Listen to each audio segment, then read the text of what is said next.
வணக்கம். திசைகளின் 10 மணி செய்திகள். ஓரங்கட்டப்பட்ட இந்திய சமுதாயத்திற்கு 13வது மலேசிய திட்டத்தின் கீழ் விடியல் தேவை. சார்ல்ஸ் சந்தியாகோ தலைமையிலான குழுவினர் கோரிக்கை.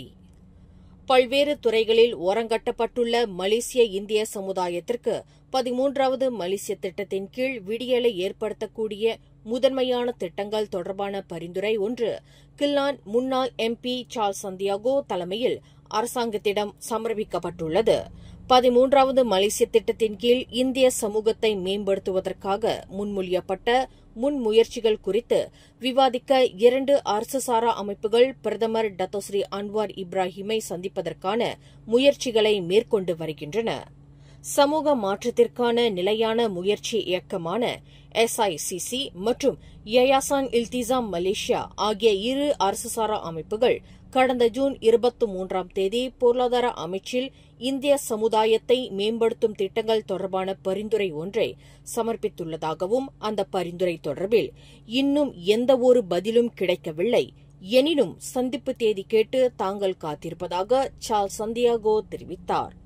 இன்று பட்டாலிங் ஜயா ஜாலான் காசிங்கில் உள்ள ஒரு உணவகத்தில் நடைபெற்ற ஊடகவியலாளர் சந்திப்பில் சார்ல்ஸ் சந்தியாகோ இதனை தெரிவித்தார்.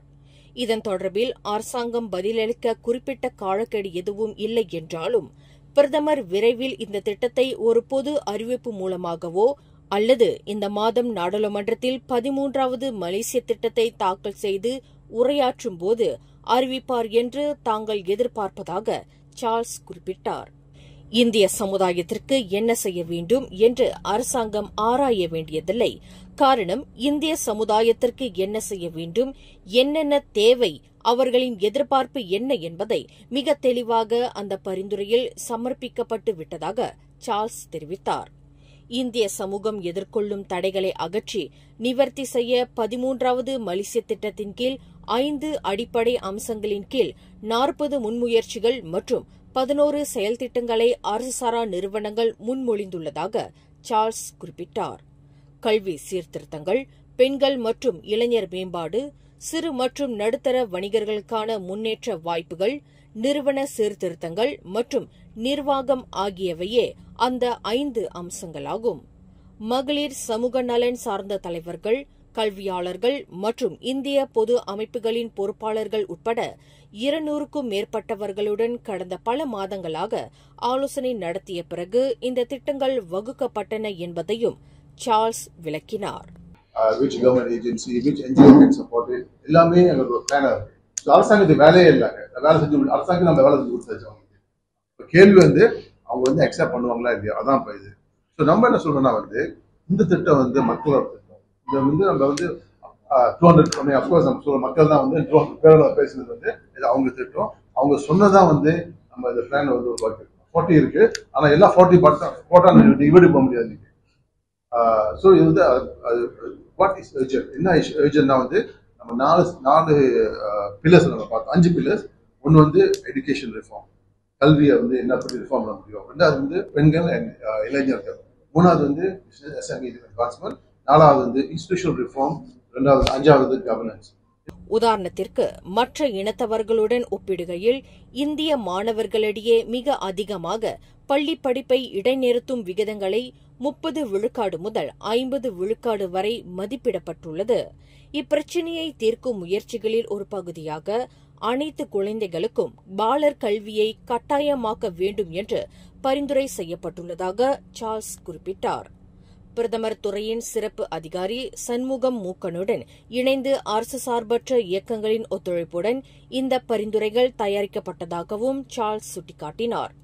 இந்த செய்தியாளர்கள் கூட்டத்தில் யயாசான் இல்திசாம் மலேசியாவின் நிர்வாக செயலாளர் பவித்ரா வேலாயுதம் உட்பட அரசுசாரா இயக்கங்களின் பொறுப்பாளர்களும் திரளாக கலந்து கொண்டனர். தாம் அமைதி காத்து வருவது மூலம் மலேசியாவில் இந்திய சமூகத்தை பாதிக்கக்கூடிய பிரச்சினைகளை தாம் தீவிரமாக கையாளவில்லை என்று பொருள்படாது என்று PKR துணைத் தலைவர் நூருல் இசா அன்வார் இன்று விளக்கம் அளித்தார். நீண்ட காலமாகவே தாம் அமைதியாக திரைக்கு பின்னால் இந்திய சமுதாயத்தின் மேன்மைக்குரிய பங்களிப்பை வழங்கி வரும் முறையை தேர்வு செய்து அதற்கான பணிகளை செய்து வருவதாக முன்னாள் பெர்மாத்தாங் பாவ் நாடாளுமன்ற உறுப்பினருமான நூருல் இசா குறிப்பிட்டார். 13வது மலேசிய திட்டத்தின் கீழ் இந்திய சமுதாயத்தை மேன்மையுற செய்வதற்கு 40 அம்சங்களை உள்ளடக்கிய பரிந்துரை ஒன்று அரசாங்கத்திடம் சமர்ப்பிக்கப்பட்டது தொடர்பில் இன்று நடைபெற்ற செய்தியாளர்கள் கூட்டத்தில் நூருல் இசா கலந்து கொள்வதாக இருந்தது. எனினும் நூருல் இசா கலந்து கொள்ள முடியாமல் போனதைத் தொடர்ந்து அவர் அனுப்பி வைத்த செய்தியை கிள்ளான் முன்னாள் MP சார்ல்ஸ் சந்தியாகோ வாசித்தார். எந்தவொரு விவகாரமாக இருந்தாலும் பொதுமக்களின் கவனத்தை விட அர்த்தமுள்ள முடிவுகளுக்கு தாம் முக்கியத்துவம் அளித்து வருவதாக நூருல் இசா அந்த செய்தியில் விளக்கியிருந்தார். இத்தாலிக்கு அதிகாரத்துவ பயணத்தை மேற்கொண்டுள்ள பிரதமர் டத்தோஸ்ரீ அன்வார் இப்ராஹிம் அந்நாட்டு பிரதமர் ஜார்ஜியோ மெலோனியை சந்தித்து பேச்சுவார்த்தை நடத்தினார். இரு நாட்டு தலைவர்களின் சந்திப்பு ரோம் சீகா அரண்மனையில் நடைபெற்றது. டத்தோஸ்ரீ அன்வாரை இத்தாலிய பிரதமர் மெலோனியிடம் அழைத்துச் செல்லப்படுவதற்கு முன்பு நெறிமுறை தலைவர் உற்சாக வரவேற்பை நல்கினார். பின்னர் இரு நாடுகளின் தேசிய கீதங்களும் இசைக்கப்பட்டன. இரு நாட்டு தலைவர்களும் சீகா அரண்மனை முற்றத்தில் சிவப்பு கம்பள பாதை வழியாக நடந்து சென்றனர். இருவருக்கும் இடையில் சுமார் 1 மணி நேரம் சந்திப்பு நடந்தது. வர்த்தகம், முதலீடு மற்றும் பாதுகாப்புத் துறையில் ஒத்துழைப்பை மேம்படுத்துவது குறித்து அவர்கள் விவாதித்தனர். முன்னாள் பிரதமர் டத்தோஸ்ரீ இஸ்மாயில் சப்ரி யாக்கூப்புடன் தொடர்பு படுத்தப்பட்ட 17 கோடி ரிங்கேட் ரொக்கப்பணம் மற்றும் 70 லட்சம் ரிங்கேட் பெறுமானமுள்ள தங்க கட்டிகளை அவரிடமிருந்து பறிப்பதற்கு நீதிமன்றத்தில் விண்ணப்பத்தை சமர்ப்பிக்க மலேசிய ஊழல் தடுப்பு ஆணையமான SPRM தயாராகி வருவதாக அதன் தலைமை ஆணையர் தான்ஸ்ரீ அசாம்பாக்கி தெரிவித்துள்ளார். 17 கோடி ரொக்கப்பணமும் 16 கிலோ தங்கக்கட்டிகளும் இஸ்மாயில் சப்ரிக்கு மிக நெருக்கமான முன்னாள் அதிகாரியின் பாதுகாக்கப்பட்ட ஒரு வீட்டிலிருந்து கைப்பற்றப்பட்டவையாகும் என்று அசாம்பாக்கி குறிப்பிட்டார். அந்த பணம் மற்றும் தங்கக்கட்டிகள் எவ்வாறு பெறப்பட்டன என்பதற்கு முழுமையான தகவல்கள் மற்றும் ஆதாரங்கள் இல்லாத நிலையில் அவற்றின் உரிமையை முன்னாள் பிரதமரிடமிருந்து பறிப்பதற்கு தற்போது நடவடிக்கை எடுக்கப்பட்டுள்ளதாக அசாம்பாக்கி விளக்கினார். அதேவேளையில் இந்த பணம் மற்றும் தங்கக்கட்டிகள் தொடர்பாக இஸ்மாயில் சப்ரியிடம் நடத்தப்பட்ட விசாரணை முடிவடைந்து சட்டத்துறை அலுவலகத்தில் அறிக்கை சமர்ப்பிக்கப்பட்டுவிட்டது. இனி நடவடிக்கை எடுப்பதா இல்லையா என்பது சட்டத்துறை அலுவலகத்தின் அனுமதியை பொறுத்ததாகும் என்று அசாம்பாக்கி குறிப்பிட்டார். தன்னிடம் பயிற்சி பெற்ற வயது குறைந்த பெண்ணிடம் பாலியல் சேட்டை புரிந்ததாக நீதிமன்றத்தில் குற்றஞ்சாட்டப்பட்ட நாட்டின் முன்னாள் தேசிய சைக்கிளோட்ட வீரர் நோர் எஃப்என்டி ரொஸ்லியின் உரிமம் பறிக்கப்பட்டுள்ளதாக மலேசிய சைக்கிளோட்ட தேசிய சம்மேளனத்தின் தலைவர் டத்தோ அமர்ஜித் சிங் தெரிவித்தார். வழக்கு முடியும் வரையில் அந்த முன்னாள் தேசிய சைக்கிளோட்ட வீரரின் உரிமம் தற்காலிகமாக ரத்து செய்யப்படுவதாக அவர் குறிப்பிட்டார். விளையாட்டு வீரர்கள் மற்றும் வீராங்கனைகளுக்கு எதிராக பாலியல் தொல்லைகள் கொடுக்கப்படுவது ஏற்றுக்கொள்ள முடியாததாகும் என்று டத்தோ அமர்ஜித் சிங் குறிப்பிட்டார். 1998ஆம் ஆண்டு கோலாலம்பூரில் நடைபெற்ற காமன்வெல்த் விளையாட்டுப் போட்டியில் சைக்கிளோட்ட போட்டியில் மலேசியாவிற்கு வெள்ளிப் பதக்கத்தை பெற்று தந்தவரான நோர் எஃப்என்டி ரொஸ்லி இன்று அம்பாங் செஷன்ஸ் நீதிமன்றத்தில் நீதிபதி நோர் ஷீலா கமருடின் முன்னிலையில் நிறுத்தப்பட்டு அவருக்கு எதிராக பாலியல் குற்றச்சாட்டு சுமத்தப்பட்டது. கல்வி சேவை ஆணையத்துடன் இணைந்து கல்வி அமைச்சு மேற்கொண்ட சீரமைப்புகளின் விளைவாக நாட்டில் நீண்டகாலமாக நீடித்து வந்த ஆசிரியர் பற்றாக்குறை பிரச்சினை தீர்க்கப்பட்டுள்ளது என்று கல்வி அமைச்சர் ஃபட்லி நசீடெக் தெரிவித்தார். நாட்டின் கல்வி வரலாற்றில் இதுபோன்ற வெற்றி பதிவு செய்யப்பட்டுள்ளது இதுவே முதல் முறையாகும் என்று அவர் குறிப்பிட்டார். இனி மலேசியாவில் ஆசிரியர் பற்றாக்குறை தொடர்பான எந்த பிரச்சினையும் இல்லை. பல்வேறு வழிமுறைகள் மூலம் இந்த விவகாரத்துக்கு தாங்கள் முற்றுப்புள்ளி வைத்துள்ளதாக ஃபட்லினா கூறினார். கல்வி அமைச்சு நியமிக்கும் ஆசிரியர்கள் தகுதி வாய்ந்தவர்களாகவும் மாணவர்களின் கல்வி தேவைகளை பூர்த்தி செய்யக்கூடியவர்களாகவும் இருப்பதை எல்லா நிலைகளிலும் உறுதி செய்யப்படும் என்று அவர் குறிப்பிட்டார். இன்று பாங்கியில் மலேசிய ஆசிரியர் பயிற்சி கழகத்தில் நடைபெற்ற 15வது பட்டமளிப்பு நிகழ்வில் கலந்து கொண்டு உரையாற்றிய போது இதனை தெரிவித்தார். விரைவு பேருந்து மற்றும் சுற்றுலா பேருந்து பயணிகள் தங்கள் அமர்ந்திருக்கும் இருக்கையின் பெல்ட்டில் ஏதேனும் சிக்கல் இருந்தால் மை ஜேபிஜே விண்ணப்பம் மூலம் சாலை போக்குவரத்து துறைக்கு நேரடியாக புகார் அளிக்கலாம். இதன் தொடர்பான புகாரை மின்னஞ்சல் மூலமாகவும் அனுப்பலாம். இருப்பினும் விசாரணையை எளிதாக்க புகாருடன் புகைப்படம் அல்லது வீடியோ ஆதாரங்கள் மற்றும் பேருந்து பயண விவரங்களை இணைக்க வேண்டும் என கோலாலம்பூர் சாலை போக்குவரத்து இலாகாவான ஜேபிஜே இயக்குநர் ஹமிடி ஹடாம் கூறினார். பயணத்தை தொடங்குவதற்கு முன் பயணிகள் தங்கள் இருக்கை பெல்ட்டுகளை அணிய நினைவூட்டுவது பேருந்து ஓட்டுநர்களின் பொறுப்பு என்று அவர் கூறினார். பொது போக்குவரத்து பாதுகாப்பை மேம்படுத்துவதையும் விரைவு பேருந்துகள் சம்பந்தப்பட்ட விபத்துகளில் கடுமையான காயம் அல்லது இறப்பு அபாயத்தை குறைப்பதையும் இது நோக்கமாக கொண்டுள்ளது என்று ஹமிடி ஹடாம் விளக்கினார். இன்று கோம்பாக் டோல் பிளாசாவில் விரைவு பேருந்துகள் மற்றும் சுற்றுலா பேருந்துகளுக்கான சிறப்பு இருக்கை பெல்ட் சோதனை நடவடிக்கையின் போது செய்தியாளர் கூட்டத்தில் ஹமிடி ஹடாம் கூறினார்.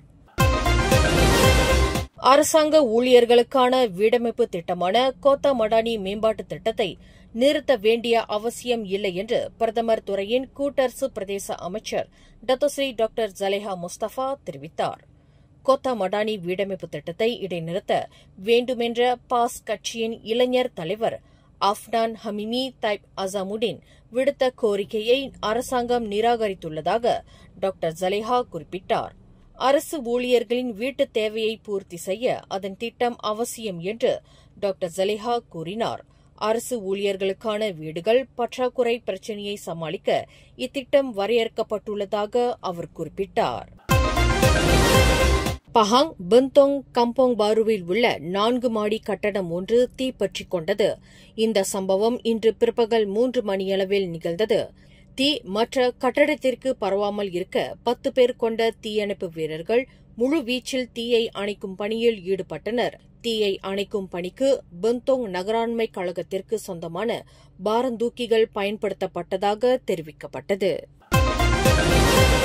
ஜோஹர் இஸ்காண்டர் பிரதேசத்தில் 64 வாகனம் கழுவும் மையங்களில் ஏக காலத்தில் நடத்தப்பட்ட சோதனையில் 147 அந்நிய நாட்டு ஆடவர்களும் 3 உள்ளூர் பிரஜைகளும் கைது செய்யப்பட்டதாக ஜோஹர் மாநில போலீஸ் தலைவர் கமிஷனர் டத்தோகுமார் முத்துவேல் தெரிவித்தார். சட்டவிரோத குடியேறிகளின் வருகை மற்றும் போதைப்பொருள் விநியோகம், ஆன்லைன் சூதாட்டம் ஆகியவற்றை துடைத்தொழிக்கும் நோக்கில் இந்த சோதனை நடத்தப்பட்டதாக அவர் குறிப்பிட்டார். இதில் 21க்கும் 57க்கும் இடைப்பட்ட வயதுடைய 147 பேர் கைது செய்யப்பட்டதாக அவர் தெரிவித்தார். கடந்த ஏப்ரல் மாதம் தனது 12 வயது மகளை பாலியல் பலாத்காரம் புரிந்ததாக தந்தை ஒருவர் கொலத்திரங்கானு செஷன்ஸ் நீதிமன்றத்தில் இன்று குற்றஞ்சாட்டப்பட்டார். நீதிபதி நஸ்லிசா முகமது நஸ்ரி முன்னிலையில் குற்றஞ்சாட்டப்பட்ட 34 வயதுடைய அந்த நபர் குற்றத்தை மறுத்து விசாரணை கோரியுள்ளார். கடந்த ஏப்ரல் மாதம் தனது வீட்டில் அந்த நபர் இக்குற்றத்தை புரிந்ததாக நீதிமன்றத்தில் தெரிவிக்கப்பட்டது. குற்றவாளி என்று நிரூபிக்கப்பட்டால் கூடியபட்சம் 30 ஆண்டு சிறை மற்றும் பிறம்படி தண்டனை விதிக்க வகை செய்யும் குற்றவியல் சட்டத்தின் கீழ் அந்த நபர் குற்றச்சாட்டை எதிர்நோக்கியுள்ளார். மேலும் செய்திகளை தெரிந்து கொள்ள கீழே இருக்கும் பெல் பட்டனை அழுத்துங்கள். உங்கள் மகிழ்ச்சியை வெளிப்படுத்த லைக் மற்றும் ஷேர் செய்யுங்கள். தொடர்ந்து திசைகளோடு இணைந்திருக்க சப்ஸ்கிரைப் செய்யுங்கள்.